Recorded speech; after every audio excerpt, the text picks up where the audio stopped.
जय श्रीराम मित्रांनो, स्वागत आहे पुन्हा एकदा तुमचं सगळ्यांना माझा नवीन ब्लॉगमध्ये। तर सकाळी 7:30 वाजता मी हॉटेलच्या बाहेर आलो, आंघोळ वगैरे करून सगळं बसलो चहा नाश्ता करण्यासाठी। चहा नाश्ता केला, कस्टमर गेले दर्शनासाठी, मग मी पण थोड्या वेळाने निघालो महाकालच्या दर्शनासाठी।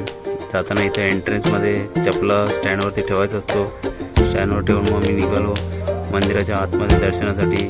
बाहेरून खूप लाईन होती म्हणून मी लाईनमध्येच लावलं। 1-1.5 तासात माझं दर्शन झालं। आतमध्ये येऊन बघितलं तर इथं काचेवरती दिसतो देव, त्याचं दर्शन घ्यायचं लांबूनच आणि बाहेर आलो। एक्झिटला आल्यानंतर मी इथं बघितलं बाहेर मंदिरातनं एकदम मंदिराचा वरचा पूर्ण व्हिडिओ बनवून घेतला। खूप सुंदर मंदिर होतं, दर्शन पण झालं व्यवस्थित आणि पब्लिक पण भरपूर होती, कारण शनिवार रविवार होता म्हणून। आम्ही निघालो दर्शन करून परत ओंकारेश्वर जाण्यासाठी।